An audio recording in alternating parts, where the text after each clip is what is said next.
Hello, good afternoon, good morning, good evening, depending on where you are and what time you're watching this, which is part of the charm of being virtual these days. Welcome to Book Passage, another special installment of Conversations with Authors series with a strong social justice slant today. Prepared to be enlightened, educated, and inspired by our guests. We appreciate your support for events like this. We're starting to do some in-person events. Please avail yourselves to our website and see which ones are in-person or virtual or hybrid.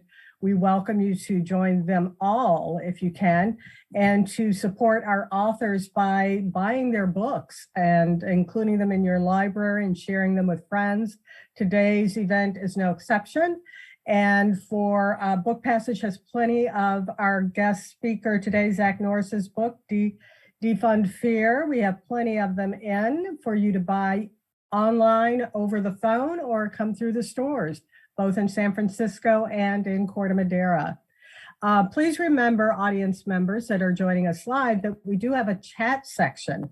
So you can actually participate in this event very actively, leaving us comments or questions, and we promise we will address them before the event is over. So today's event is very special for me because I distinctly remember booking Zach for his book. It must have been just, wow, 2 weeks before the shutdown happened in 2020. And he was one of the first that we had to cancel, and one of the first I thought of to get back up on our virtual stage whenever possible. He's a busy man, though, very important, doing good work. So this is our first chance, and we're so happy to have him and his in-conversation partner. Our featured book, Defund Fear, Safety Without Policing, Prisons, and Punishment, is a new vision of care-based strategy for public safety that overturns more than 200 years of fear-based discrimination, othering, and punishment. It's clear that our current approaches to justice and policing aren't working, blaming problems on scapegoats and marginalized others. We've been indoctrinated to perceive certain people as criminals, decreasing our societal capacity to hold powerful institutions and individuals accountable. Lawyer and Ella Baker Center for Human Rights Director Zach Norris lays out a radical way to shift the conversation about public safety away from fear and punishment and through community support. Joining Zach today in conversation is Marlena Henderson. She is an advocate for criminal justice reform and mental health reform. As a victim and a survivor of the mass incarceration movement, she brings a unique perspective. And today's event is very special. We're happy to have you both. I'm going to pass the baton on to both of you. Thank you. Thank you so much, Paula. It's really a pleasure to be here. And Marlena, thanks so much for being in conversation with me.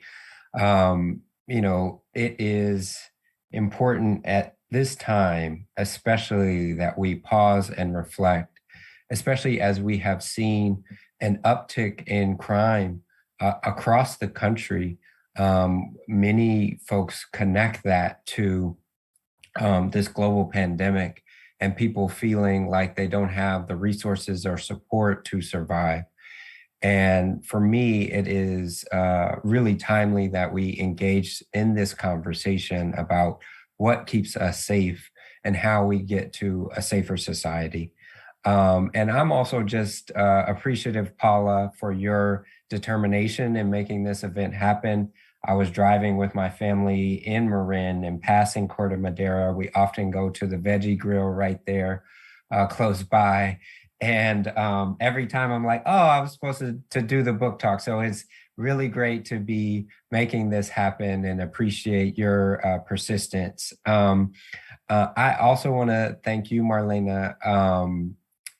I think your courage and determination is an inspiration to me. I remember the first time I met you through our mutual friend, Connie Heller.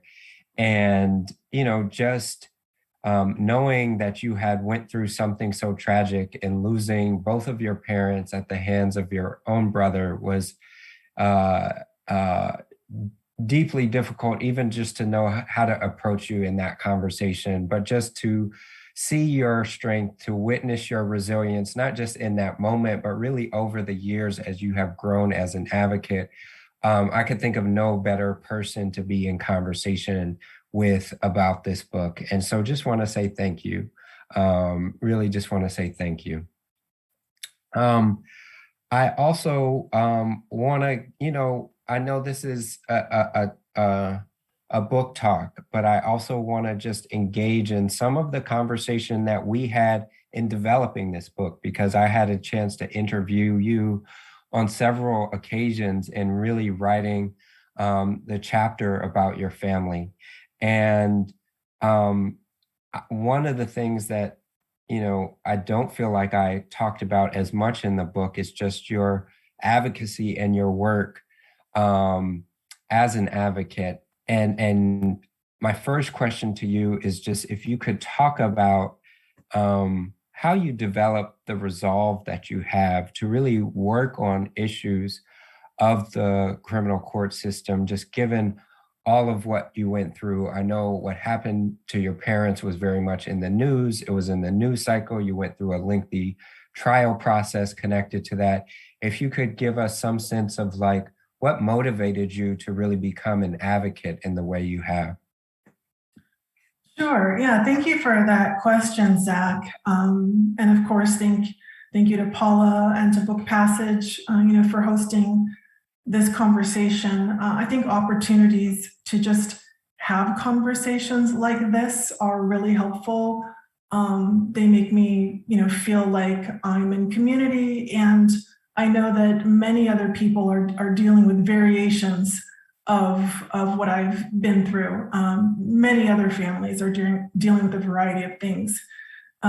So it's very meaningful to me to have this outlet and to be in partnership with you, Zach, and to be in your book, Defund Fear, because I think that really is the key to rethinking about how our families are restored, how our communities are made safer and more engaged. So I think it's been 8 years since the situation that happened with my family. Some years are better than other. It took us over 5 years to get to trial.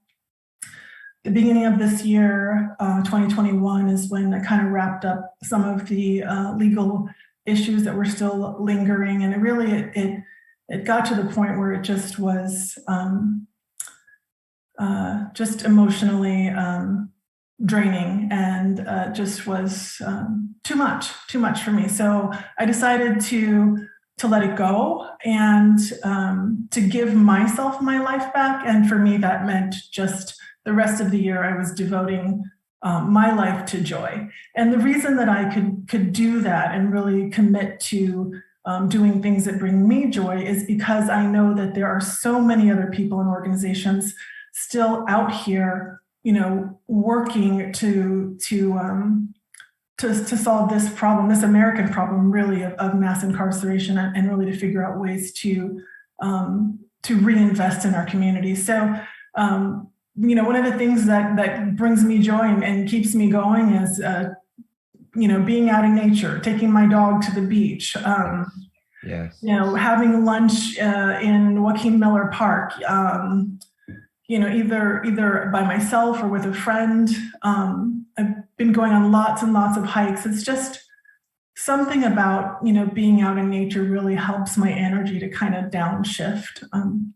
I did take a Qigong class with one of my aunts. It really taught me how to do some really wonderful breathing exercises, kind of introduced me to the practice. So if I'm having a traumatic flashback or, a panicked moment, or I can't sleep, I can, here's a tool that I now have. I can do this breathing exercise that's, people have been doing for thousands of years that I just really became familiar with. And so I'm just thankful that I'm able to remember that there are so many joyful things in this life and in this world, and just really trying to tap into those things, as simple as they may be. Literally going for a walk, going for a hike, going to the beach are really things that I find very grounding. Right on. Thank you for that, Marlena. And I find a lot of those same things very much grounding. In fact, part of the reason why we go to the Veggie Grill in Corte Madero is because we're often in Marin and just enjoying some of the beautiful scenery there, which I'm sure many of the audience members can relate to. So just want to thank you for that answer. And I want to turn a little bit more political to your role as kind of a victim's advocate. And I don't know if you sort of accept that moniker or not, but when I was coming into this work and we were in the early 2000s really pushing for criminal justice reform, one of the most powerful groups that we came up against often was called Crime Victims United. And Crime Victims United really was known for advocating for lengthier and lengthier sentences, being in lockstep with, at the time, the Prison Guard Union. And I know that you have been working with Californians for Safety and Justice and others, and really putting forward a different narrative around what victims want. And I just wonder if you could talk about that work and why it's important. Sure. Yeah, I absolutely consider myself an advocate for reform, specifically criminal justice reform and mental health reform. Because those are two things that impact, so many families. And, your organization, the Ella Baker Center, was one of the first organizations where I really found solace and community, really. I believe that that as a victim, the solution is not locking up more children. It's really investing in mindful and meaningful and holistic ways in our community. One of the other organizations that I really felt supporting me was California for Safety and Justice. So it's kind of an alternative view to the old school way of thinking about victims' voices, because I do think you're right. Like the old school way is that, we have to lock people up to keep, other people safe. We have to lock up the bad guys to protect the good guys. And Californians for Safety and Justice, we are all people who have been impacted by violence. Many of us have been impacted by violence in our families and in our own communities. And we consider ourselves survivors, but we don't hold or ascribe to that myth that locking our people up, especially our children up, makes us safer. So Californians for Safety and Justice really, they provided a framework that really felt like a family to me, because here I was with all of these other people who were impacted in different ways, but in very heavy ways by trauma, by violence, and by the justice system. And we're all trying to, lend our voice to say that there are different solutions to making and to helping our communities be safer, that this movement of mass incarceration is not the way to go. It's not what we want. And I think for me, sharing my story, it's really being part of a collective voice, because it's not about me or my story, but when more and more people can share their similar stories, then our voices, start to get heard. And we also can find a support with one another. And, one of the things I loved so much about your book, Defund Fear, is not only does it analyze like what's wrong and what's happened in this movement, but it also offers solutions. Like what can we do instead of imprisoning and incarcerating people. What other ways can we think about safety? What other ways can we think about justice? And Californians for Safety and Justice is really thinks about restorative justice and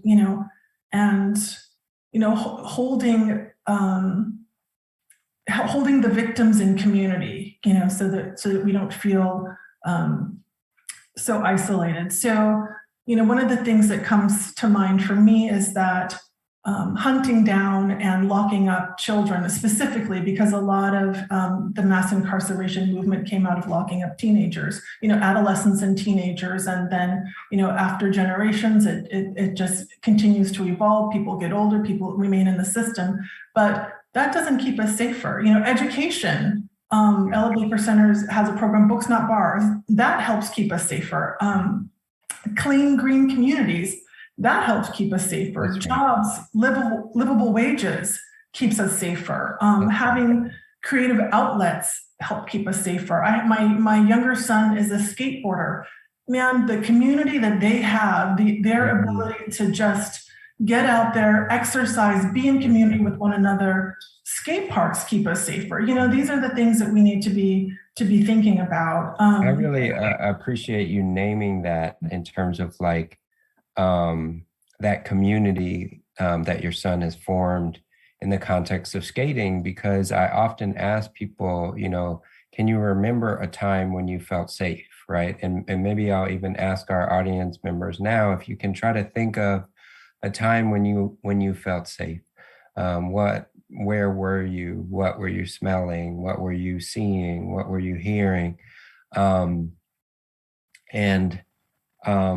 I know in these times in particular, it can be difficult right now to recall a time when we felt safe, given global pandemic and climate change and a lot that's happening in communities. But I think it's important for us to really do that, because it will remind us, from my perspective, that safety is intimately tied to relationship.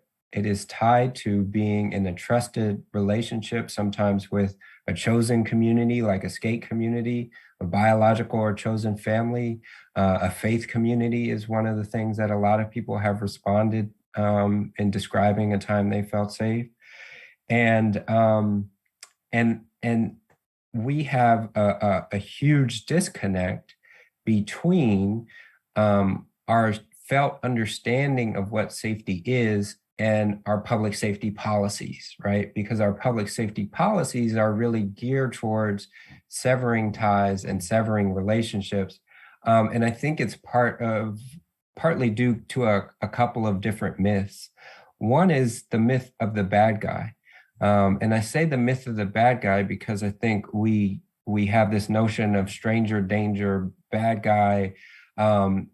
The reality is, and in your case as well, harm happens often from people who are very close to us. And the solutions in terms of how to avoid that harm, how to prevent that harm, aren't about severing ties, but are rather about really strengthening relationships and supporting people. And so I really thank you for naming restorative justice as well, because studies show that restorative justice, which is this kind of conflict mediation setting where the person who's caused harm, the person who's been harmed, are surrounded by folks that support them. It doesn't work in every case, but where there's participation from both sides and agreement from both sides, it can really get rid of that whole sides dichotomy that I just named, right? Because restorative justice is not about necessarily like a fact finding who did what. It's more about how do we collectively prevent this harm from happening again?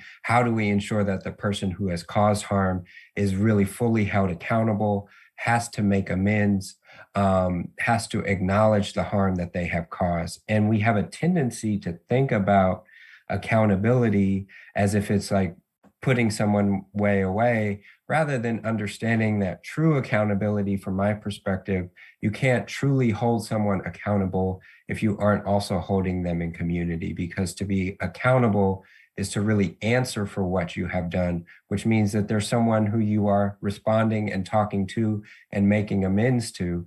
And that's why I think victims report such higher satisfaction rates with restorative justice, because they can see and feel and touch the ways in which the person is making amends for the harm that they have caused. And also there's a larger circle of people who are contributing and supporting to the furtherance and the completion of that accountability plan. So there's this notion that, restorative justice is seen as sort of soft or wishy-washy. And I think that nothing could be further from the truth. In fact, I think, removing young people, especially in putting them in remote youth prisons, can deter accountability, can turn the focus towards the unfairness of that situation rather than them actually making amends for the harm that they have caused. But I know in your situation that your brother wasn't actually harming anybody but himself, potentially, when he was first involved with the juvenile justice system. So I wonder if you could talk about what were some of the things that actually got him involved in the juvenile justice system, and what was your experience with it? Sure. Yeah. So my brother was, I'll just say this at first. My brother was ADHD impulsive type. Back then, we didn't call it that. We called it hyperactive, which to me is not, it's something, but it's not that big of a deal, Yeah. Let me just start. So I have a child who has ADHD also. Yeah. And so when I think about my brother, I'm thinking about not just him and what happened to him, but I'm thinking about so many other children in my community. But what happened to him, so he first got involved in the community when, I don't know if he was 10 or 11 years old. So he was experimenting with petty marijuana use and petty theft.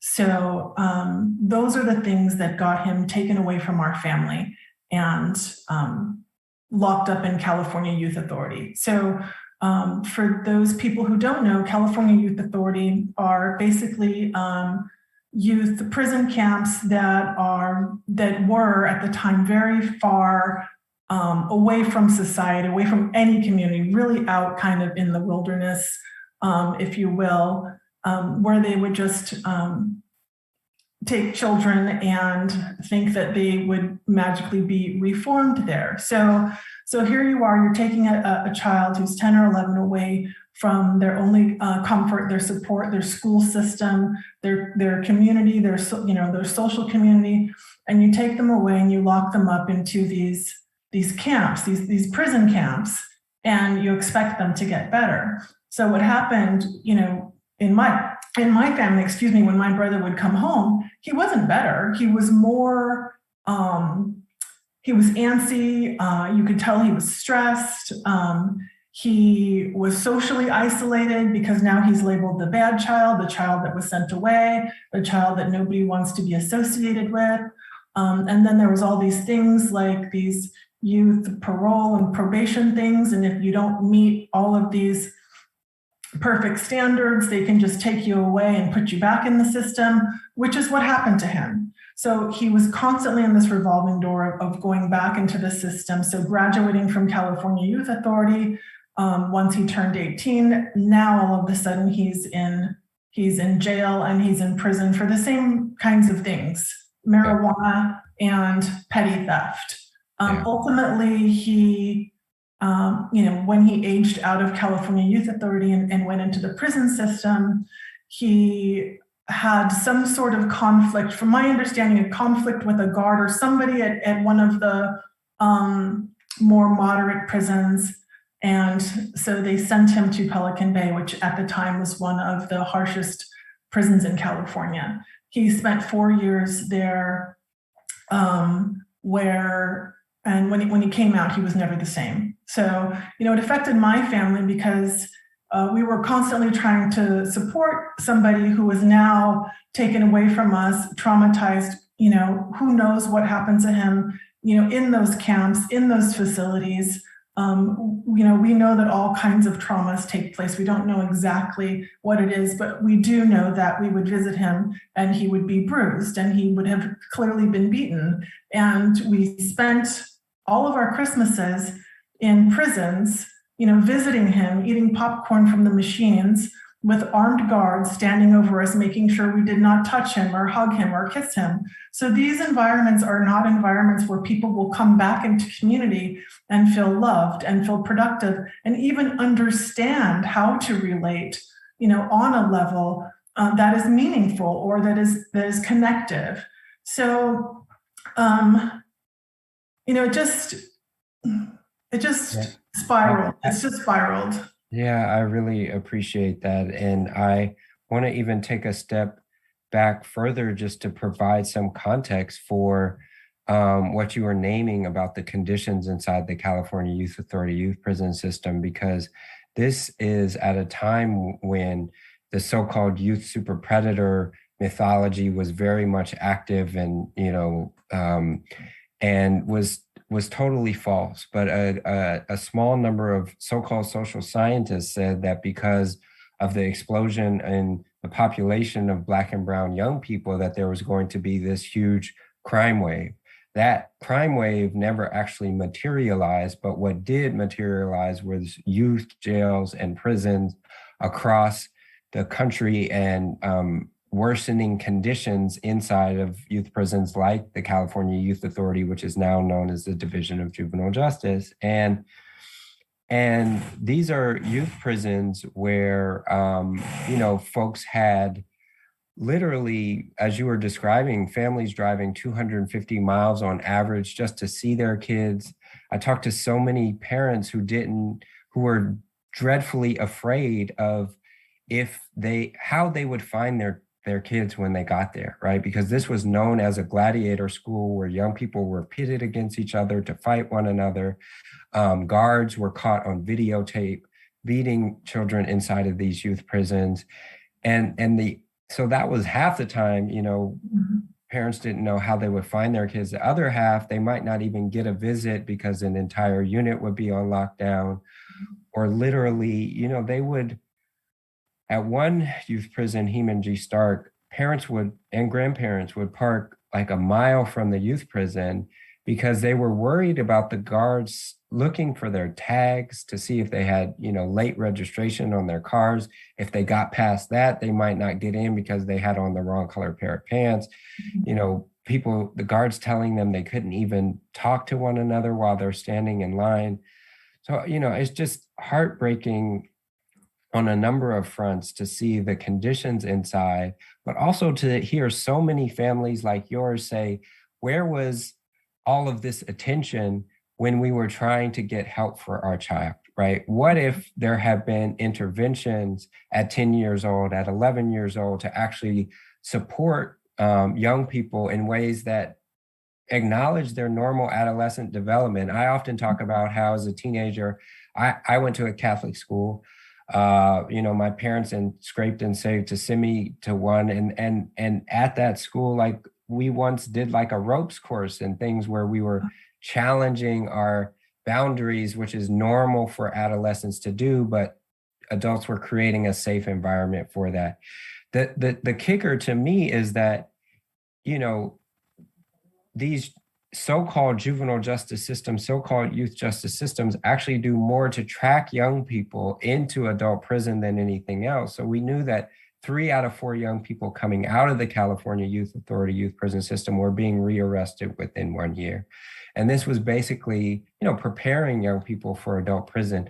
One alarming sort of stat or study that I've seen shows that if you take young people who have been engaging in any kind of like delinquent behavior of the kinds that we've been describing, and you do absolutely nothing for them, versus putting them inside of the juvenile justice system, the cohort of young people who you do absolutely nothing for actually do better than those who go through the juvenile justice system, because normally people kind of age out of those behaviors.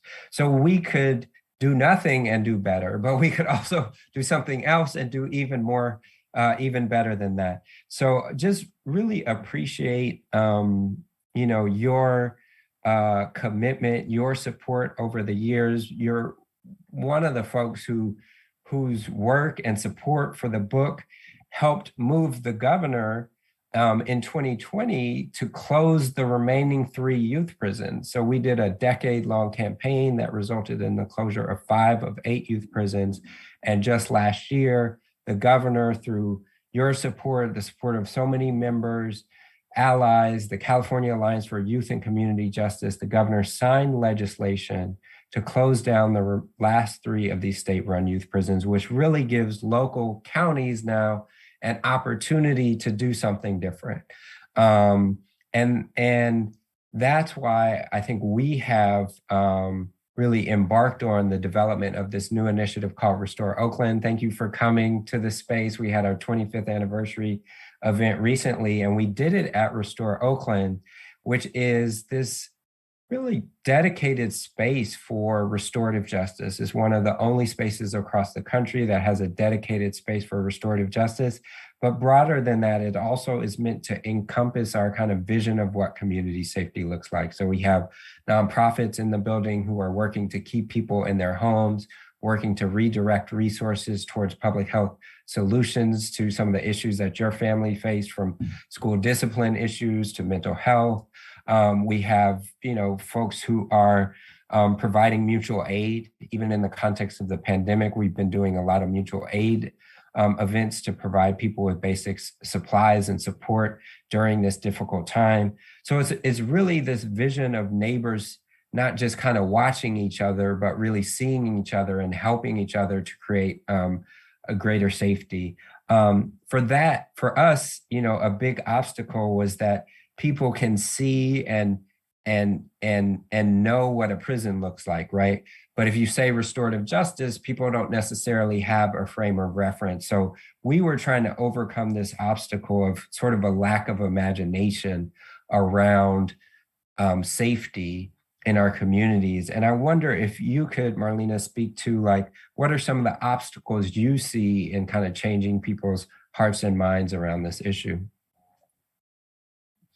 Sure. Yeah, I think that's a good question and a good challenge. And I'm so excited that there are so many organizations working now to combat some of those obstacles. I think in this country, we have sort of this multi-generational tradition of,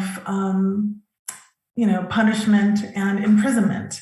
And that tradition has been endorsed and funded by our government, so much so that it made it profitable for private industry to get these government contracts, to continue this cycle. And so, people are making lots of money off of human bodies that are put in these prisons and in these cells. And so I think, it's probably not easy to change tradition, but I think because it has affected so many people, I think it's affected our country as a whole in a very negative way. So many people now are really open to listening to solutions and to finding alternatives, and to realizing that even though this is tradition, it's not right, it's not just, and we must find alternatives.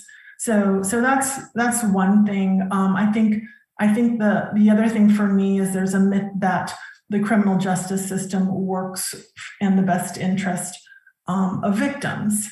And so as a victim and as a survivor, I can tell you that's not true. I am, as a victim and a survivor, I'm supposed to be entitled to Marcy's Law, which gives me as a victim a right to a speedy trial. Well, it took 5.5 years for my family's basically open and shut case to even get to a criminal trial. So me and my young children were trapped in this system. Me and my young children who were kind of, it's our family, but in a way we were kind of innocent bystanders too. We were still trapped. So not only are we dealing with this trauma, but now we're trapped in this system. that didn't care about us. You know, it wasn't in our best interest. You know, I was told that in a court of law, defendants' rights always trump victims' rights. So you actually don't have any rights. They just, you know, tell you this to kind of make you feel better. So, you know, there's so many things that are flawed. Yeah. But I'm so excited about like all of the policy and advocacy work that Ella Baker Center has been doing. This book Defund Fear, which really analyzes the situation and tells the story. Why do we defund? Where do we reinvest? Prosecutors Alliance, which I've worked with, is a group of prosecutors who are trying to make smarter and more modern changes to help people be safe. So I do a lot of advocacy for prosecutors, and I know some people might think, well, why would you do that? But it really does make a difference, and I really hope that people, you know, pay attention to some of these things and these activities, and that are really helping to kind of redirect the way we think and the way we engage with one another around justice and around safety and around community. Right on. I really appreciate that, Marlena. And one of the things that I want to underscore about what you said is that this adversarial system that really focuses on fact finding, and often district attorneys sort of promise healing for families once the person is incarcerated. But, you know, I think your story really illustrates some of the shortcomings of that approach. That here was a case that was very clear about what happened, and rather than focusing on addressing the harm, you know, providing safety, it was really focused on this kind of fact-finding process in ways that I think can be extremely limiting. The other thing I want to appreciate you for is your commitment to challenge prosecutors and work with prosecutors, because I mentioned Restore Oakland, where we have this dedicated space for restorative justice. And it's really great because we both are able to support people who are going formally through the criminal court system, as well as informally folks who maybe don't feel comfortable calling the police and want to deal with an issue through a restorative lens. But also the district attorney can be referring people to restorative justice processes in Alameda County, which, as I mentioned before, victims report much higher satisfaction rates with those processes. But also one thing I didn't mention is that, you know, people are much less likely to recidivate or get back in trouble with the law again when they've gone through a restorative justice process, because they have to really acknowledge the harm that they have caused. They have to make amends for it. So far from being wishy-washy, restorative justice is really the gold star when it comes to increasing our public safety. And your work to really help district attorneys to see their role differently is so important, because so often those prosecutors say, well, I am doing the will of the people. I am representing the people. And it's like, well, wait a minute, I don't feel represented here. You know, this is what I think should really happen. And I think when we as victims, when we as neighbors really start to embody a different ethos and really call on our elected officials to invest in public health solutions to public health issues, then we will all be safer as a result. And I know we're coming towards the time when we want to encourage you all to ask questions of us. And I know Paula's going to rejoin us. But I want to just name one thing that really kind of crystallized it for me was seeing the response to this global pandemic called COVID-19. You know, we had for so long said we need public health solutions to public health issues, you know, drug use and abuse, mental health, school discipline, homelessness, even violence, we believe can be treated as a public health issue.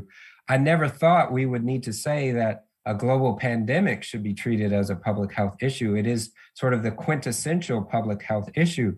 But when you have for so long invested in a strategy and a framework of fear, and a strategy of, rather than addressing the root causes, naming and blaming and shaming individuals, then when the next, clearly global public health issue comes along, you will see the same response. And that's what we saw with President Trump. We saw him responding to this global pandemic in the same framework, calling it the China flu, blaming Asian folks, which contributed to a huge rise in violence against Asian folks. And so rather than addressing the issue to cause greater safety, he was really shaming and blaming folks in ways that undermine safety, which has so often been the case, and why in the context of the book, I call these folks the sort of architects of anxiety, these politicians who are distracting us, who are leveraging our reptilian brain, which is like fight or flight, right? They use these messages and pump them at us that are often racially coded, but with Trump, often racially explicit, that are designed to put us in fear mode, that won't allow us to really think rationally and thoughtfully about what's going to truly get us to greater safety. And I think the COVID-19 has really shown in stark ways that our safety and our health is really interdependent. And we're only as safe as kind of the least among us. And that is something that I think we have an opportunity in this moment to really move in that direction of understanding that public safety starts with public health, and that we can't think about taking care of public safety if we aren't taking care of the public. So I want to end there and invite Paula to join us, and hopefully we'll have some time for questions, and we can just talk a little bit more about other aspects of the book. So Paula? Thank you so much. Yeah. We definitely have some audience questions and Paula questions. I was literally like taking notes. Thank you both. And Marlena, thank you for sharing. I know it's probably a hard situation to kind of revisit a lot and put on the public platform. So that doesn't go unnoticed or unappreciated. But our first question is from Luke Carter. Do you think having an accessible, effective mental health system would make all of us safer? Arlena, you want to take that one? Absolutely. Absolutely, I do. I think, our prisons basically became the pathway to mental health support, and incarcerating somebody is in no way gonna help their mental health or help their family. So I think really, when we talk about defunding fear, we talk about defund fear and then what, and then where do the funds go? And I think mental health is one of the biggest needs that we have in our country. I will just briefly say that, I called, my brother was so mentally ill that he had threatened our family, and he was threatening to kill my parents, and he was doing this, with a weapon. And I called local law enforcement, and they said, there's nothing we can do until he commits a crime. And so 2 months later, they were dead. If we had a mental health system, they wouldn't even 5150 him. If we had a system that could just take him and hold him, and this is America. We have so many resources. We can figure this out. And I think the key to doing that really is defunding fear and reinvesting in mental health, and as one aspect of the larger part of our community. So thank you for that question. It's really, really important. And Paula, do you mind if I just say a little bit about that? Because I think I absolutely echo everything you said, Marlena, and know that here in the Bay Area, there have been some efforts to really increase mental health crises response, which should be appreciated. And there's a macro program. There's also the program called Cahoots, which is in Oregon, where people are, rather than sending law enforcement, to respond to someone who's suicidal, for example, sending people armed with guns, they're sending mental health crises responders. I think that is super important. The other thing that I would name around mental health is like so often in Black communities in particular, people of color communities, there's a lot of collective trauma that is going unaddressed and is showing up as people shooting folks that look like them, right? And I say that thinking about the story of Richmond, California. Richmond had one of the highest per capita murder rates in the country in the early 2000s. And, you know, we're talking about generations of Black folks living in despair, right? Because Black folks came to Richmond in the context of World War II, the shipyards closed. There was just deep economic devastation that went unaddressed. And so in a lot of senses, the sort of street corner became the way to survive economically. And that level of despair was across successive generations. By the early 2000s, when the murder rate was one of the highest in the country, the city council was up in arms about what to do. Not a lot of the discussion was about let's address these legacies of discrimination and racism. And but Devon Bogan came to Richmond and said, you know, I want to create effectively a mentorship program for the young people, and you know, young people being sort of younger than 35-ish, who were responsible for a lot of the homicides, or the police believed were responsible for a number of the homicides. And of course, that idea got a lot of pushback because people were like, wait, why are they getting support? You know, but he basically designed that program around what he believed his own adolescent children needed. He said, I want to provide them with a monthly stipend to put some money in their pocket to support themselves and their families. I want to do mentorship with trusted messengers in the community, many of whom have been formerly incarcerated themselves. And I want to give them an opportunity to travel outside of this iron triangle in, as it was called, in Richmond, so that they can expand their horizons and see what's possible for them. And one of the things that he did, he said, you know, if they wanted to take trips outside of the state, that they had to go with people who they believed were their rivals from opposing neighborhoods. And I think it was that dynamic of creating a culture of care around them. It was that dynamic of involving them in the solutions that allowed them to see, hey, these folks aren't my enemy. They are actually just like me. And to, I think, exercise some of that collective trauma. We often focus on, you know, mental health issues as if all of what's going on in society doesn't impact all of us. And I think we need to destigmatize mental health issues, quote unquote, to really understand that in a society that has been so violent towards people of color, especially, that we have a lot of work to do to undo that trauma. And part of what we're saying through this process of reinvestment is that collective process is part of the work of healing. Yeah, I love how you put that culture of care. Yeah, and I agree with you. I think it's great. I've noticed that in very recent years, there's been more emphasis on the importance of destigmatizing mental health issues, certainly on larger platforms with certain celebrities and thankfully some athletes like Naomi Osaka, who has come out, and I think we need to start hearing. It needs to become almost more common. Not that mental health issues, but you know what I mean, to talk about it, to hear it, instead of it being like, you know, we all have our stories and our histories of families, you know, maybe where if you were getting therapy, you didn't let the rest of the family know because it made you look weak. And we need to get so past that.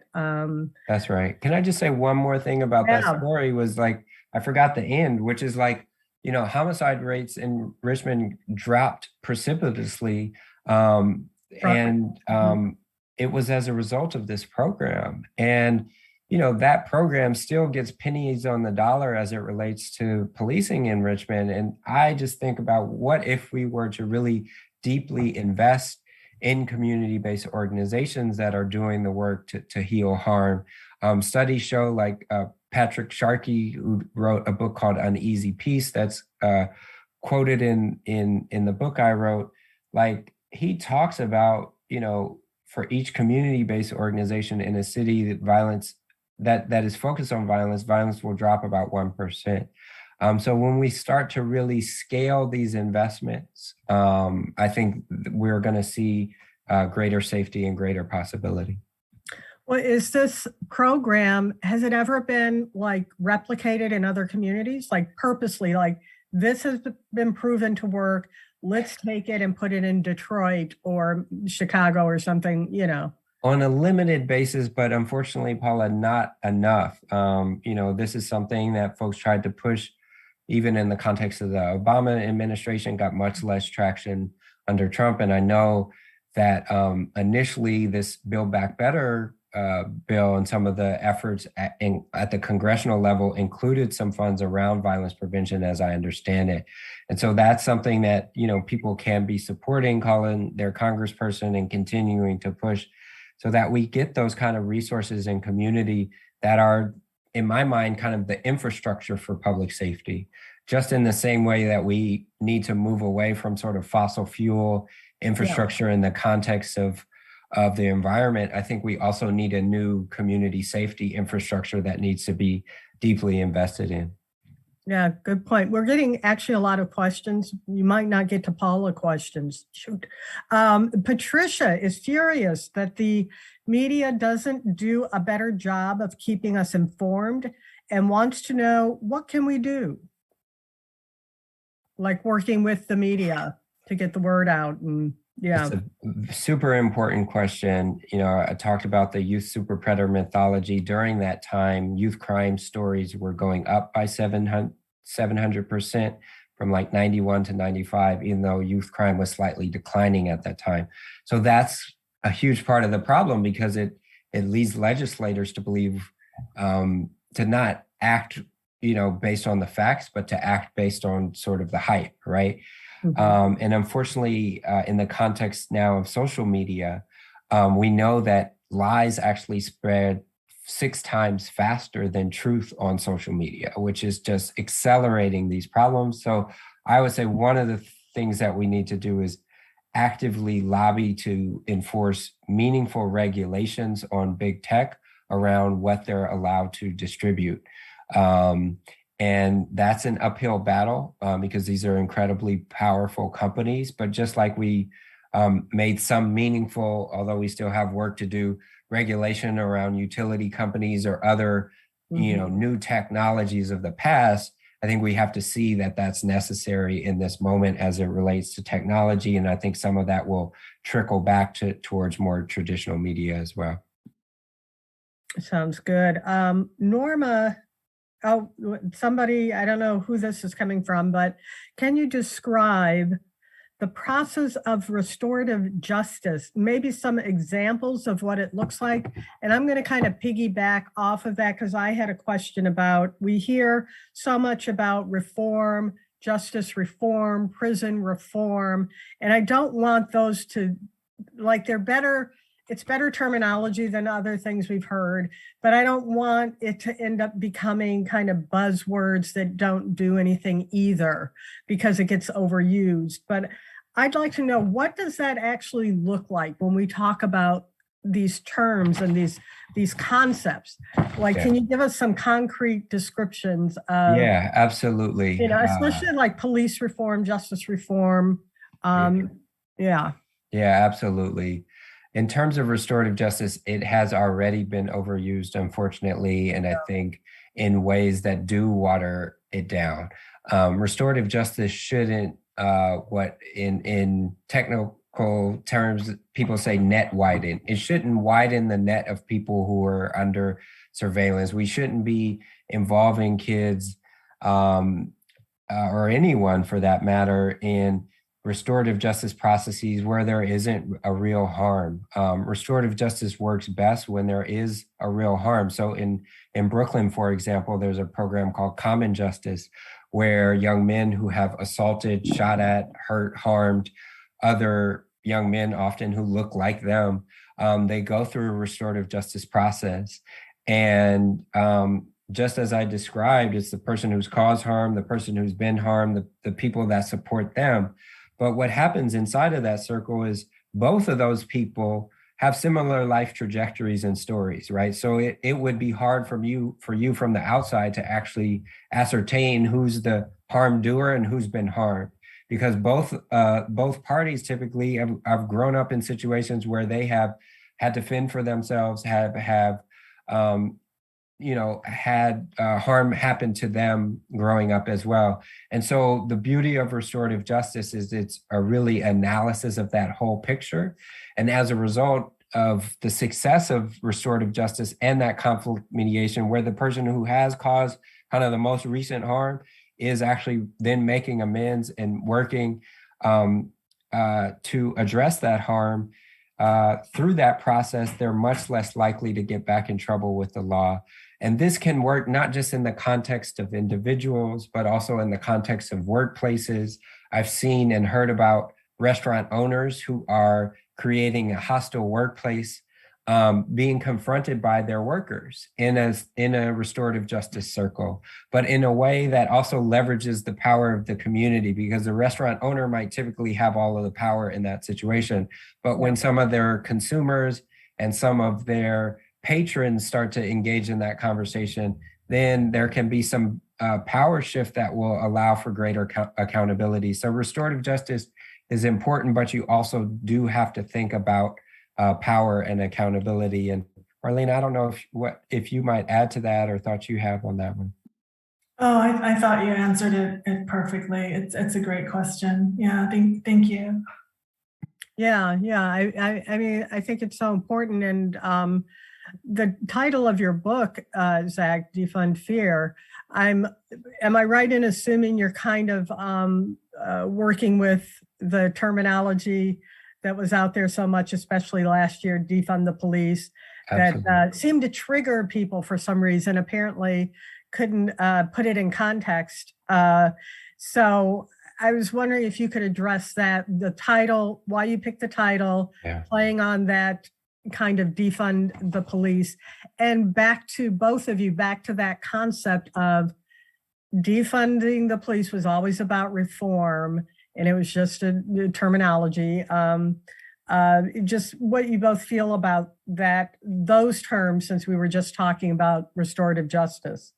Yeah, I mean, I think defund the police really speaks to the need not just for reform, but really transforming the systems that we have been under. And you mentioned the word context, which I think is really important, because we live in a society where over half of the federal resources go towards military, where, in California, we built 23 new prisons and just one new university from 1980 to now, where we've seen an increase by 300% in funding for police at the California, Alameda County, and Oakland level.